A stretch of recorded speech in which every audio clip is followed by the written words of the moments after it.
Welcome to Salesology, conversations with sales leaders, the art of faster, easier, more profitable sales. When you're ready to transform your sales for today's transforming market, we've got you covered with your host, the queen of cold calling and founder of Salesology, award-winning author, speaker, sales trainer, and coach, Wendy Weiss. Hi, welcome to Salesology, conversations with sales leaders, the art of faster, easier, more profitable sales. And I'm your host, Wendy Weiss. I am the founder of Salesology, creator of the Salesology prospecting method. I am also known as the queen of cold calling. And today, my very special guest is Dia Bondi, and she is the communications catalyst at Dia Bondi Communications. And Dia is a communications catalyst for high impact people.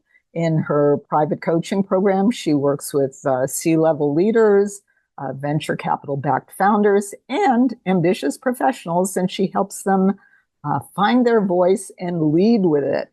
Her workshops and talks are hosted by corporations, including Quartz, Salesforce, Dropbox, and in global sports, she helped Rio de Janeiro secure the 2016 Summer Olympics.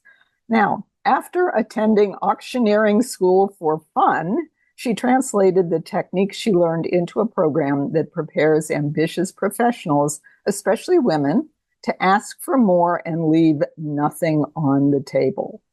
It's called Ask Like an Auctioneer. And welcome, Dia Bondi. I'm so happy you're here. Nice to be here. I love talking about selling because so much goes into it beyond just, did you get the deal or did you not? It's a huge field of, storytelling and elevating your voice and building relationships and making strong asks. And it's a fun conversation to have. Well, absolutely. And that's why we're here. So let's do it. Let's do it. Okay. So I have to begin at the beginning where I always begin. Tell us your backstory. How did you become a communications catalyst? How did you start Dia Bondi Communications? Well, I've always, early in my life, I was in the fitness space, interestingly. And when I graduated college and got interested in having a career that existed beyond 5 miles from my childhood home, I learned about something called training and development at that time. It was called, now we call it professional development. I know you're in the sales training world, but at that time, I was really interested in finding ways out in the world in business that I could do sort of the same thing that was happening inside of fitness, which is around helping people bring themselves forward to be, for lack of a sort of cheesy term, to be more embodied, to feel powerful in what they were doing. And storytelling was a place for that to happen. And so I was introduced to the world of professional development and found my first mentor there, who I observed a class that he taught. It was a training session for a bunch of finance leaders at a very well-known tech company. And I sat in the back of that room. And Wendy, I cannot tell you, folks who are listening, you may have had this moment in your life, in your career where you're like, I want to do that. So I sat in the back of that room and watched that 3-day workshop. It was a storytelling workshop when storytelling wasn't even a popular term. And people weren't just selling deals, they were selling their ideas into the organization as finance leaders. And it was so compelling. I knew that was going to be where my adult professional life was. And it turned out to be true. I started Dia Bondi Communications really after I went out on my own officially around, my son was maybe 2. So it was like in 2009, really hung my shingle out and went all in on really helping leaders and VC-backed founders figure out how they can really be clutch in those very critical moments where they can really advance a deal and have a huge impact on the trajectory of their organizations. Okay. So I have to ask you, because you've written a book, it's called Ask Like an Auctioneer. Yeah. And when I introduced you, you said you took a class for fun on how to be an auctioneer. Yeah. So what exactly does Ask Like an Auctioneer mean? How do auctioneers ask that's different from how anybody else might ask? So it's not at all to do when I go give my talks, my keynotes and workshops around this, people say, are you going to teach us how to talk fast? And I'm like, no, that's not what this is about. Okay. It's not about developing an auction chant. So for years in communications, what I'm doing is helping people put together a compelling story that has, a CTA, a call to action at the end for an audience to engage in something, for an executive team to assign budget to something, for to sign off on a particular strategy they might want to pursue, et cetera. They're selling ideas, right? And for years, I would always ask my clients, like, what is it that you're asking for? And they'd tell me it was headcount, budget, those kinds of things. And I'd say, well, how much? And I rarely got a strong answer back. What I instead got was a lot of hand wringing, and the question back, well, what do you think I can get? And that might be a familiar, question for listening right now. Yeah. What should I ask? Well, what do I think I can get? And they'd say some amount of things. I really need $10 million budget for this, but there's no way I can go for that. So I'm going to ask for 4. Or I'm really looking to build out a team of 6. They'll never go for that. So I'm going to ask for 2. And then they'd go make that ask and they'd get it. And we thought we were awesome. When I took a sabbatical and went to auctioneering school, and I started doing fundraising auctioneering really as an impact hobby for fun in the Bay Area, helping to raise money for organizations that I cared about. And 30 auctions into it, and I promise I'm going to answer your question, I realized, oh no, I'd been doing this all upside down. What it means to ask like an auctioneer is to not ask the question, what do I think I can get?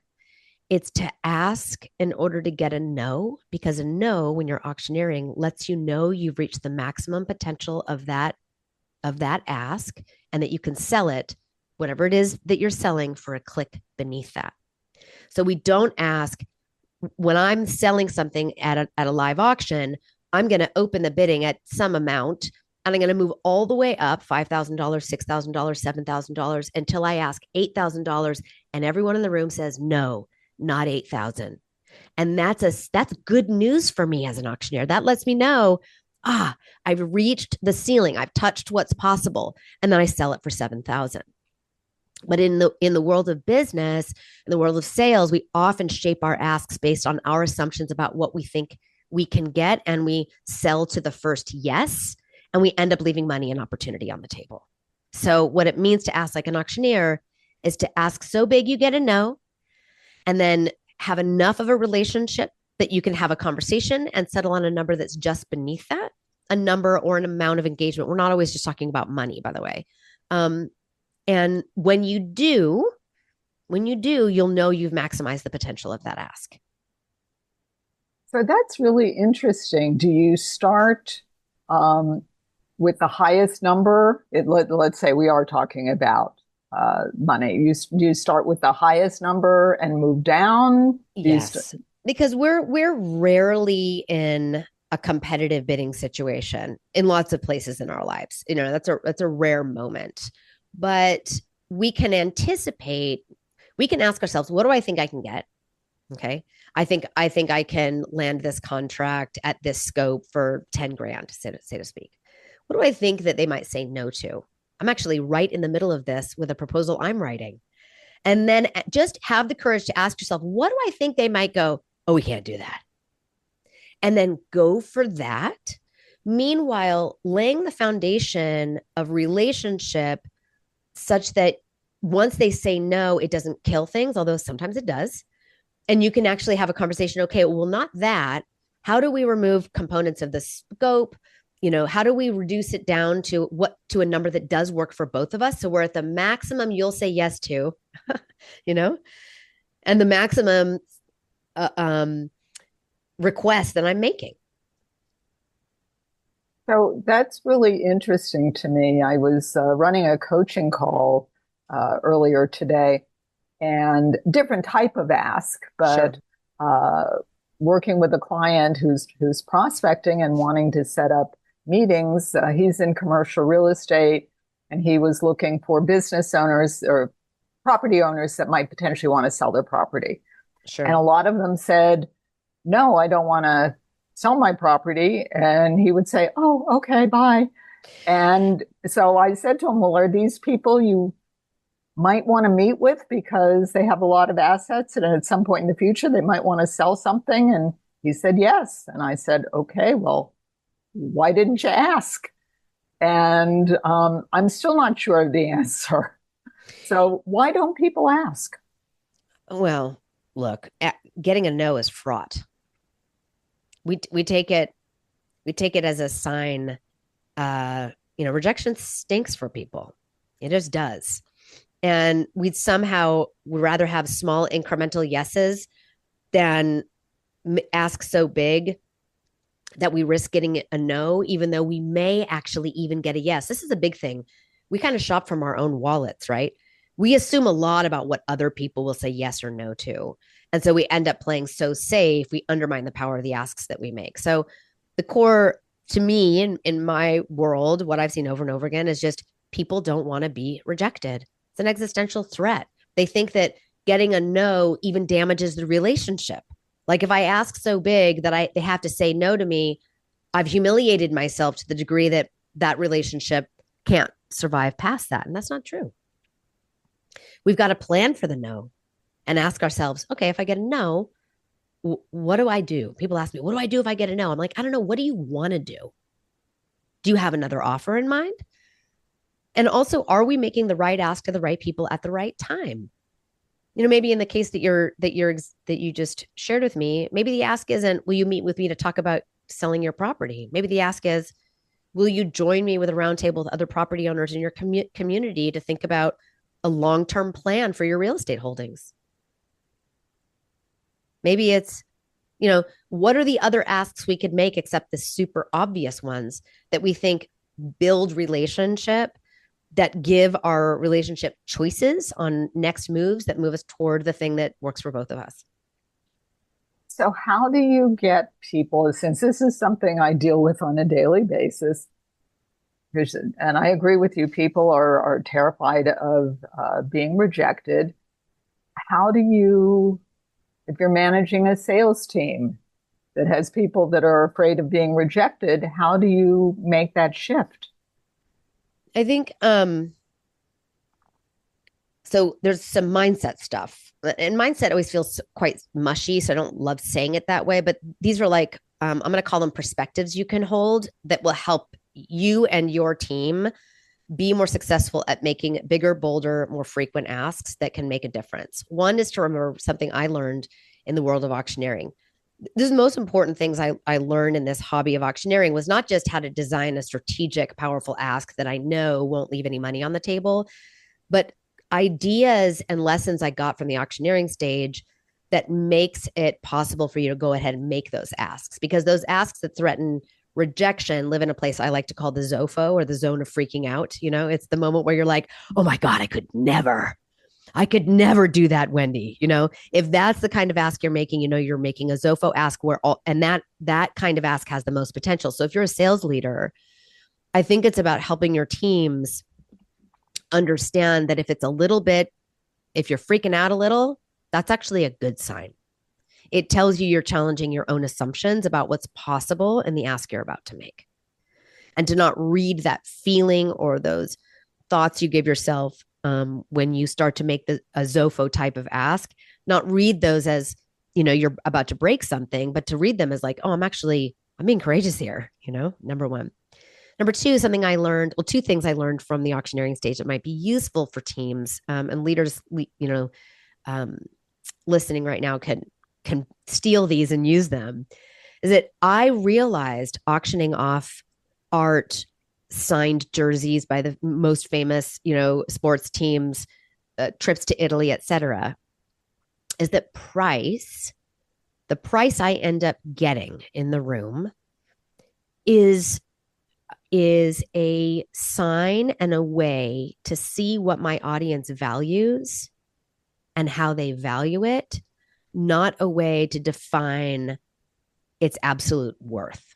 Because in one room, I could sell a trip to Italy for $25,000. And in another room, I could sell that exact same trip to Italy for $10,000. So what's it worth? It depends on who's in the room. It depends on what they value. So if we can remember that the ask I make and the answer I get is a way for us to see, it's information to see what they value and how they value it, not a way for you to define your own worth or worthiness as a salesperson. That gives us a little distance to go ahead and make the ask and just see what happens. I like that. So you're asking from a place of curiosity. 100%. And to be like, let's see. Like, for example, I'm right before this podcast, I was on a call with my head of operations. We were gaming out a proposal that we're going to write and looking at like, all right, here's the work. What other value can we add to this? It's going to end up being like a 2-phase proposal with some strategy work to do with the client. And when I submit it, and it's going to have a lot of zeros on the end of it, Wendy, let me be honest. I'm going to add as many zeros as make me, as soon as I feel in my Zofo, I know that I'm in a good zone. I'm challenging my own assumptions about what they'll say yes to. And define Zofo again. Zone of freaking out. It's zone that feeling of freaking out. I love it. Yeah. It's like when like when you start to get the ask get so big, you start to get that feeling in your stomach, like, uh-oh. That's the zone of freaking out. So, when I send it, I'm going to hear back on price, but I'm also going to hear back on, do they want to do strategy work? Do they just want to do the coaching piece? What do they actually value in the way we engage? Do they want more wraparound services? And it's going to give me an opportunity to get a lot of information about what they value and what they don't. And then I can shape my response based on that, what I read about that. So price is a measure of value, not worth. That's the first idea to help us go ahead and make asks that will risk rejection. The other idea is that you have to know your in auctioneering, we call it your reserve, which is what is the minimum that you'll take in the counteroffer. And if you know what that is going into the conversation and you have a plan for what to do if they can't even meet your reserve, you're going to be in good shape, because it's not, that ask isn't going to feel like a cul-de-sac. It's just going to feel like a speed bump on the way to where you're trying to get. And then the third idea that I learned from the auctioneering stage is that people are so irrational. And I know in business, people are, we make data-driven decisions around here. Fair enough.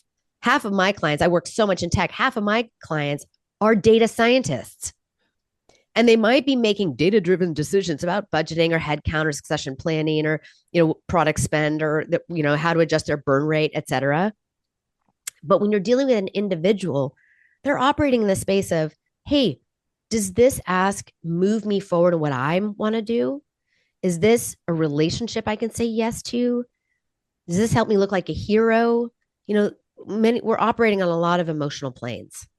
So people are irrational, and we can use that when we recognize it and do storytelling toward it.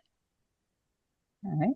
So I was reading before we started this interview that you talk about 4 different types of asks that drive business growth. So what are those? Sure. So the first one's really obvious. It's money, right? It's the number of zeros on that contract. It's dollars and cents. And when I think about deals, we might be having folks that are listening that are out selling services or product, but we also might have founders or organizational leaders that are selling their ideas to try to resource their projects, so you're looking for budget and other things. So money. The second category is the kinds of asks you can make around growing your influence.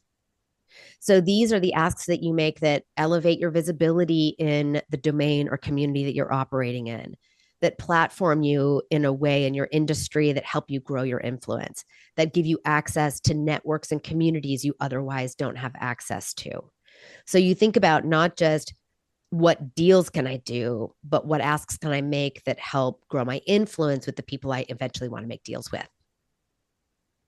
And then the third component, or the third pillar of asking, is around authority. Is it about maybe somebody listening who is having a sales leadership career? Is it about asks that you can make that position you to be able to own certain decisions that you think will help the organization be more successful? And then the fourth component is around balance, which is around not work-life balance. It's about bringing into alignment, for example, the kinds of clients and customers you want, aligned to the actual work you want to be doing instead of continuing to land deals that feel just 10% away from what you really want. One of the things that I love about teaching prospecting and business development is I always feel like you get to choose. And I know that a lot of organizations, a lot of salespeople, a lot of organizations don't think they get to choose. Um, and I kind of think that's sad. Yeah, I think you get to unchoose too, meaning like a customer you maybe have had for 5, 6, 7 years and your business has outgrown them. You can also make asks that help you let them go. Yes. So why is asking so hard? Is it just is it only the fear of rejection? That's the main thing that people are so afraid of? I think so. And in my experience, it's also folks don't know what to ask for.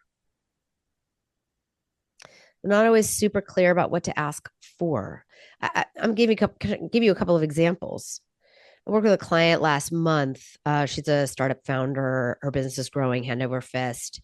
And she called me. She's a sort of an alumni of mine. She called me because she had a summit that her team was bringing together of both sides of the equation of her business. You can think of her world as kind of like a marketplace space where she has to bring together users and providers, so to speak.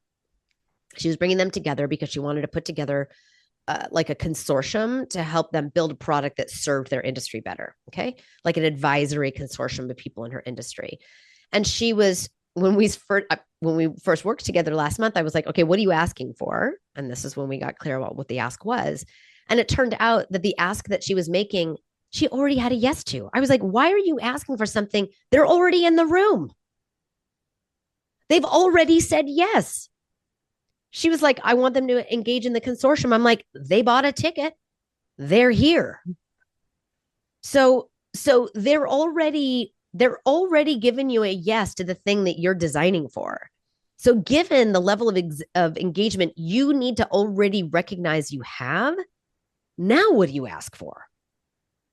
So just really understanding what you already have a yes to is really important, and what you already have a no to, so that you can design the right ask. And by the way, that ask she ended up making, which was it was actually 3 things about sort of a longer term commitment to this consortium where they would do certain things together. She had, it was not an ask you can say in one sentence. Okay.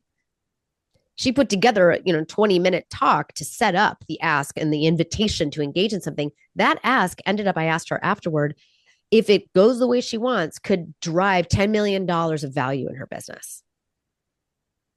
So right ask, right time. I think not knowing what to ask for is really important. And I can give folks in fact, on the we put together a custom landing page for folks who are listening where you can get a little 6-step framework to help you figure out what to ask for.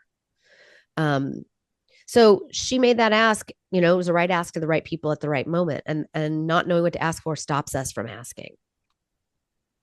That's true. That's very true. So what is the pre-work? Yeah. Other than you have to figure out what you're asking for, but then there's also the pre-work that you need to do to kind of line up the setup, the setup, the story, totally. the message to killer get setups. To the ask. Absolutely. Killer setups are one of the main ingredients in being an absolute clutch communicator, in the way to going ahead and making that ask, to saying it out loud. So one, you need to know what you're asked for, obviously. And I'll just give folks the first 4 steps on how I think about putting together a strategic ask. One is, what is your main goal?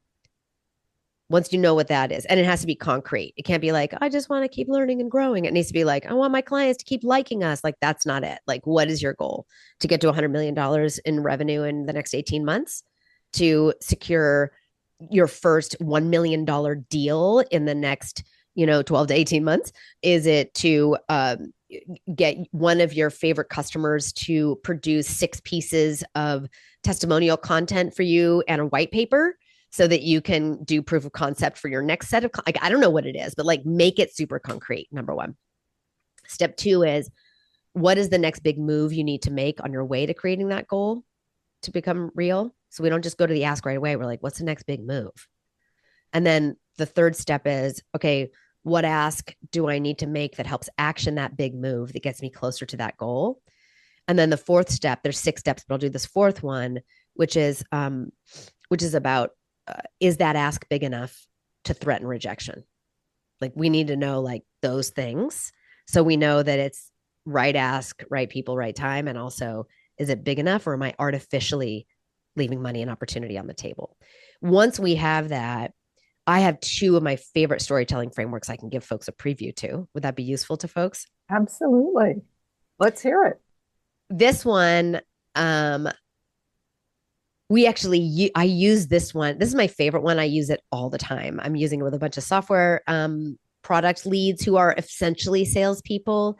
Right now at a big software company, most salespeople use this software. It has a certain name that is familiar to sales people. And it goes like this.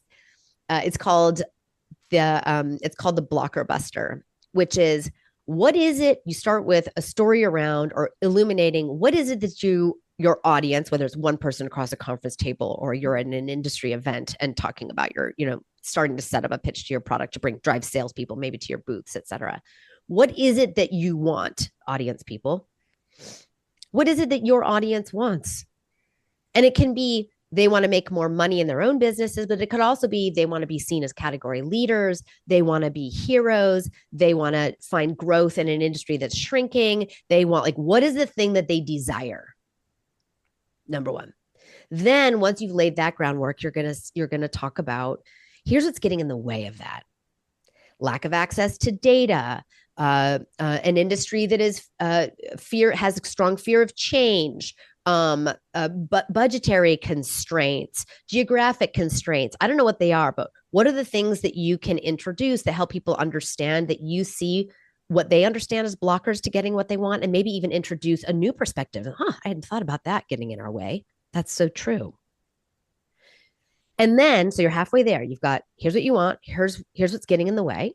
And then the third piece is, here's what we do to remove those blockers for you getting more of what you want, whether it's a service, a solution, a subscription, a way of engaging, a consulting package. I don't know what it is. And then the fourth step is, and so here's the ask to help unblock what's blocking so you can get more of what you want. Do you hear that, Wendy? Absolutely. Absolutely. I love that one. I find that people, and maybe folks who are listening, are like, yeah, but we're just telling our audiences what they already know. Fine. The point is not for you to tell them necessarily something new. The point is to let them know that you see them. And you understand them, and you're 100%. Speaking their language. 100%. And you can fix it. Whatever the problem is, you can fix it. It's a different way of saying, identify the problem, because when you put a desire first, and then you articulate what the blocker is, that sets up the problem in a much more technicolor way. I listen to a lot. I'm in an angel investment fund. I'm an LP in an angel fund, and I listen to a fair number of pitches, and along with just my career. I've done this, I estimate probably 10 or 12,000 times. But I hear a lot of pitches that start with healthcare is broken, customer service is broken, telehealth is broken. And broken is not enough of a problem statement, excuse me. Talk about what your customers want, and then what's getting in the way. And in that, they will know what the problem is. Yeah. Speak. I tell my clients they have to speak their prospects' language, because the prospects aren't going to speak your language, whatever it might be.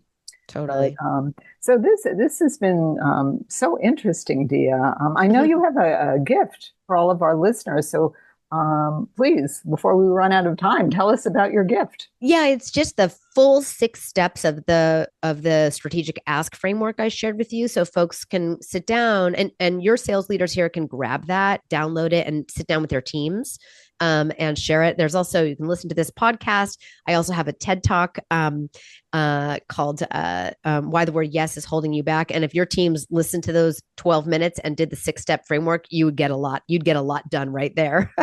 A little teaching unit for you. So the site is diabondi.com/salesology. It's a custom built landing page where you can get that 6-step framework. And I think, Wendy, you said you'll share it in your... Oh, absolutely. In case you didn't have the chance to grab a pen and write that down, the link to grab your free gift is in the show notes. So as soon as you finish listening to this podcast, go to the show notes, click on the link, download your free gift. You'll be glad you did. Cool. And Dia, if people want to get in touch with you, where can they find you? There's book content, Ask Like an Auctioneer content on Instagram, but the best place to reach out to me or connect with me or follow me is on LinkedIn. Okay. And again, if you want to connect with Dia, the link to Dia's LinkedIn profile, also her Instagram, both in the show notes. So finish listening to this podcast and then go to the show notes and click on one of those links and you'll be able to connect with Dia. Thanks so much, Wendy. Yeah, thank you, Dia. This has been so great. Would you put your hand over your heart and promise me that you'll come back another time so we can keep talking? I would love to open my hand over my heart and say I'd love to come back and talk about how your sales leaders can speak more powerfully and develop a distinct leadership voice to help them really elevate their own impact in their industry. Okay, well, then we are going to do it. And so to our audience, you have been listening to Salesology Conversations with Sales Leaders with my very special guest, Dia Bondi, who is the communications catalyst at Dia Bondi Communications. And if you found value in listening to today's episode, then please think about one business owner, one sales leader, one entrepreneur, president, CEOs, somebody that you know that you think might also find value in listening to this podcast. And please do share the link with them. And until we meet again, visualize yourself surrounded by cash, big bills. You've been listening to Salesology, Conversations with Sales Leaders, the art of faster, easier, more profitable sales. Be sure to follow so that you don't miss a single episode. And while you're at it, please leave a rating and review and be sure to share it with your friends. Tune in every week for more exciting insights and wisdom on transforming sales. And until next time, visualize yourself surrounded by cash, very large bills.